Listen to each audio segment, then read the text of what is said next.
Una de las enfermedades más difíciles que afectan a la familia es cuando uno de sus miembros padece de Alzheimer.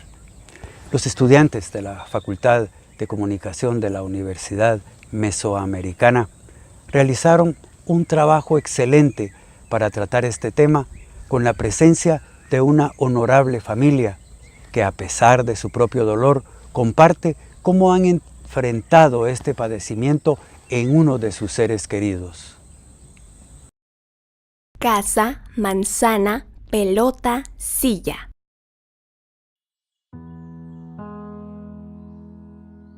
¿Alguna vez pensaste que tus seres queridos o conocidos podrían olvidarse de ti?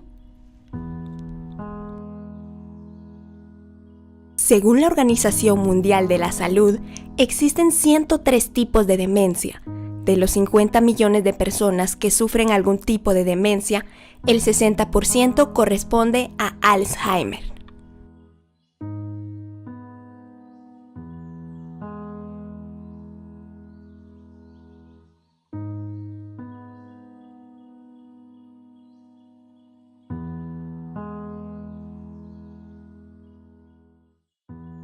Él era primero muy tranquilo. Me atrajo especialmente su carácter. Muchos buenos recuerdos. Mi padre era una excelente persona. Otra de las grandes ventajas que a mí me gustaban, que fumaba muy poco y era una persona muy sana. Me recuerdo muy bien de que yo jugaba béis desde pequeño, como desde los 5 años, y en todos los partidos que tuve durante más como 15, 20 años, él siempre estaba parado en la esquina viéndome jugar. Ese era mi recuerdo y lo más lindo que he tenido yo. Era el papá de la cuadra porque todos los niños que sus papás están muy ocupados o no tenían papás, él era el que se los llevaba. Era muy deportista, entonces mis hijos desde los 5 años empezaron a hacer bicicross. Entonces se iba a la camioneta con todos los niños, estaban todos sucios, pero contentos. Lo primero que yo me di cuenta fue que él no se recordaba de las cosas, o se miraba olvidadizo, o no se miraba como pleno o directo. Entonces se atribuyó a la meningitis y después de varios casos de olvidos, nos dijeron que tenía Alzheimer. Pues.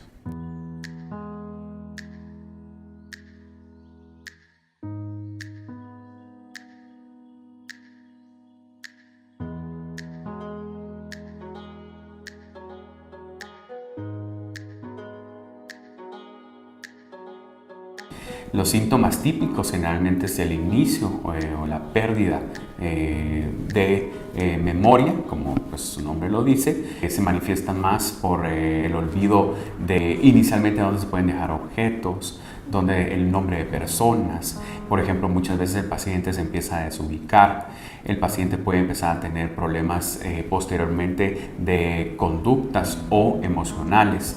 Son pacientes que empiezan a mezclar un poquito la sintomatología emocional y se puede empezar a presentar síntomas como depresión o ansiedad. Y hablaba de que quiero comer y quiero comer. Y las otras personas decían, pero señor, ¿por qué no le dan de comer? No, pero era una fijación que él tenía. Tanto que él nunca fue de mucho comer, pero le agarró al revés. Ahora es de mucho comer. Los síntomas como por ejemplo trastornos de alimentación, trastornos del sueño, problemas en casa, o sea, problemas con personas o familiares. Él tiene una gran ventaja que es muy tranquilo y nunca ha tenido un episodio de agresividad. Miramos más manifestaciones como las que generalmente decimos que se dan por la edad, que las personas empiezan a llorar un poco más, se empiezan a aislar, pero es muy probablemente por el olvido que están teniendo. Doña Martita era alta, canosa también, entonces ya me empezaron a decir las patojas, mire, fíjese que cada vez que se va detrás de Doña Martita, pensando que era yo. Entonces ahí fue donde ya nos empezamos a dar cuenta que ya había un desconocimiento, digamos. Ya no reconoce a los familiares, incluso a los objetos. Existen 3 etapas, como se decía antes, porque se decía los olvidos, la desorientación, pero cuando se torna irritable, agresivo, se desviste o no tiene capacidad para combinar ropa, se decía antes que era la etapa 2. Y por supuesto la etapa 3 es cuando ya desconocía a la familia, se desorientaba totalmente y era dependiente las 24 horas. Pero no tenemos un tiempo fijo establecido o estipulado, y muchas veces pasamos de una etapa 1 donde el paciente era fácilmente controlable a una etapa de irritabilidad y de total desconocimiento de su entorno. La asociación entre enfermedad de Alzheimer y un cerebro envejecido es muy similar, y por eso hace que en el paciente anciano se haga más manifiesto, ¿verdad?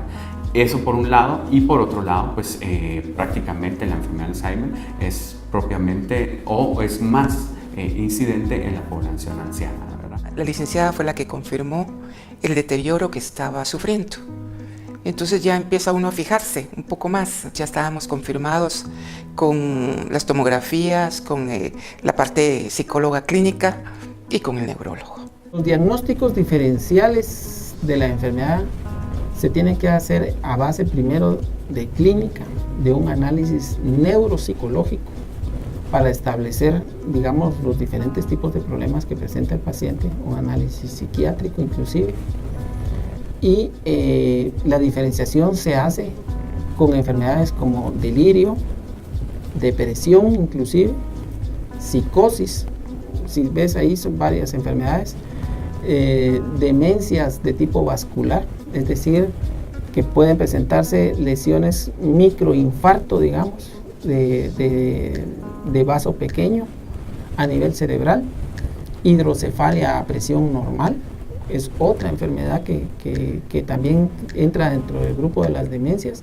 Es una enfermedad que no solamente afecta al paciente, sino especialmente a la familia, al entorno y a la sociedad completamente.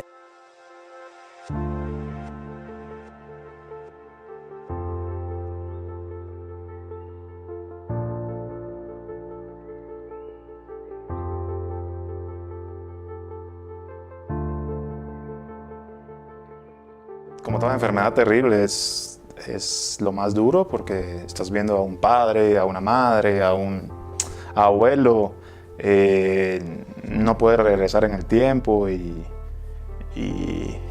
poder hacer lo que tenías que hacer en su tiempo de plenitud y no lo pudiste hacer ahora.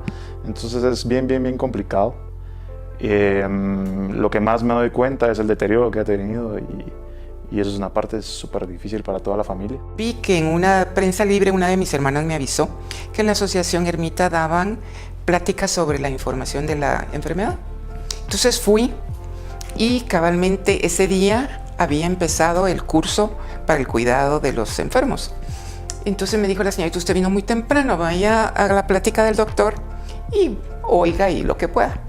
Miren, me quedé y oí tanta información que de una vez me quedé al curso. Así que ahí empecé, me preparé y yo creo que eso es muy básico. Sabe uno qué esperar, o por lo menos tal vez no se asusta uno tanto, creo. Nosotros somos la Asociación Grupo Ermita Alzheimer de Guatemala y nos dedicamos directamente al acompañamiento y a la atención de las personas que padecen la enfermedad de Alzheimer. El Grupo Ermita para mí como hijo ha significado todo porque encontramos un cuerpo transparente que nos puede venir y nos puede abrazar, o que nos da la capacitación o el proceso para venir y poder cuidar a una persona que está con este padecimiento. Yo les agradezco todo. Al llegar acá, don Guillermo, como cualquier persona que tiene demencia, que le cuesta un poquito captar y se pierde en el espacio, tiempo y espacio, le costó una semana poderse adaptar. A doña Gilda la teníamos encerrada en un cuartito y a don Guillermo estaba en el salón tratando de integrarlo. Después de esa primera semana, ya él el día lunes le dijo a doña Gilda, no me has llevado a la escuelita. Entonces ya él empezó a venir a la escuelita, ya se integró, ya pintaba, dibujaba y todo lo demás, y fue muy interesante el proceso de adaptación de él. Mi esposo todavía escribía, leía. Ahora, por supuesto, ya lo perdió, pero en el tiempo que lo pudo hacer, ellos con mucha dedicación trataron de alargar el mayor tiempo posible de hacerlo, darle la mejor calidad. Pero es muy triste el proceso de deterioro también que ha tenido por la enfermedad. Su familia se da de lleno a don Guillermo. Realmente lo de la esposa y los hijos, se ve el amor, el empeño que le pusieron a la enfermedad de su esposo, pero el proceso, pues la enfermedad ha hecho estragos un poco, pero don Guillermo se integró a todo, hacía sus gimnasias rítmicas, dibujaba, escribía, hablaba muy bien y todo lo demás. Ahora ya su deterioro ha sido muy grande, ya él está en una tercera etapa avanzada, ya no nos habla, ya tiene muchas de sus facultades físicas que él ya ha perdido, pero es un señor que de verdad yo lo admiro, siempre fue muy paciente, muy tranquilo y sí se integró muy bien al centro de día. Don Guillermo ya está en una etapa muy avanzada, ya lo que él se trabaja más que todo es movilización, ya que él ya no tiene mucha noción, ya no está consciente, orientado en tiempo, espacio y personas. Creo que es la imposibilidad o de no poder hacer nada, de no poder venir y dar, de no poder dar una pastilla para que se mejore. Y realmente vivan la vida porque somos muy felices todavía. Hay que seguir adelante. En cuanto al cuidado, es tratar de hacerlo con el corazón, tratar de salir adelante y saber que se hizo en el tiempo lo mejor que se pudo y dejarlos ir como tiene que ser, ¿va? ¿Recuerda las palabras del inicio? Usted podría padecer de Alzheimer.